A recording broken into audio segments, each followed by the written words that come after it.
sariling lupa. Yan talaga ang parusahan ko, guys. Napabayaan ko ng ilang years. Dapat doon na lang ako nag-focus, hindi na dito sa lugar na to. Laking sinayang ko sa lugar na to.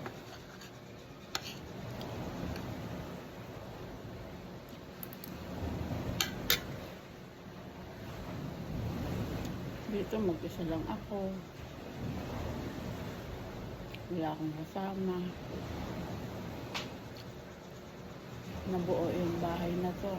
Ilang years din ako dito. Yung nasa abroad pa si housemate. Kasi tulong ko nga sa kanya para magkaroon siya sa sariling bahay.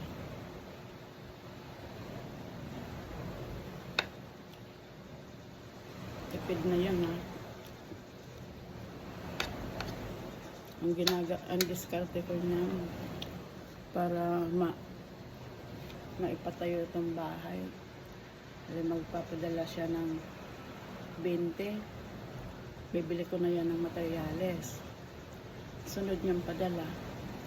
Pag may materyales na, sunod, yung pambayad naman sa trabahador. Ganun lang yun. Siyempre, pagkain ko pa din, alangan man hindi ako kakain. Kaya ayun, ang gusto kong ipaliwanag talaga. Hindi ko kakama naman yung bahay na to. May kahihiyan naman ako, guys.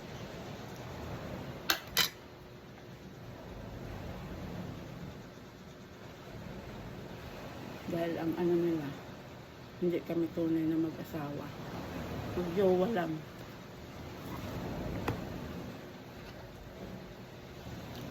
Yun ang gusto. Kung sa tipid, sobrang tipid ko, guys, para matapos lang tong bahay na to. Nag-umpisa pa lang to nag-layout hanggang sa mabuo. Magkaroon ng bubong, ilaw, tubig. Andito ako. Manage lang.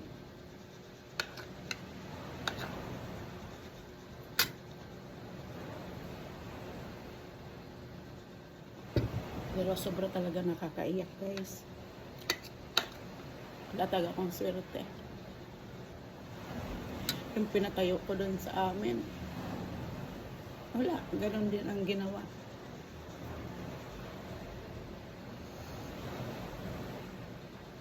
Sobrang nakakapaglo.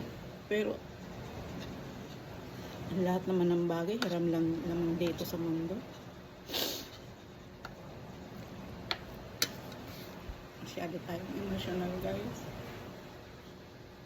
Iisip ko kasi yung mga anak ko. Pag halimbawa may kalamidad, tama, may bahay sila na nanay, pero mas maganda din talaga yung sarili mong bahay.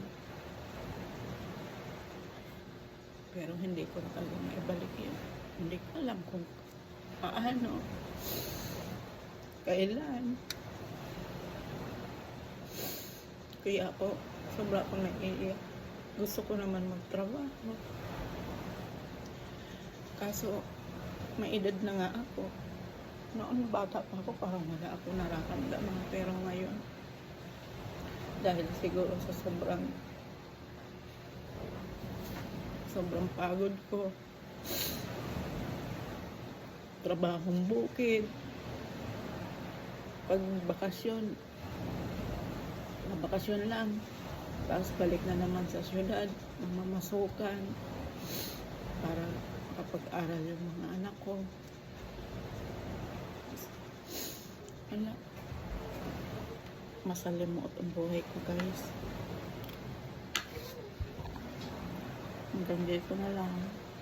Salamat. Wala.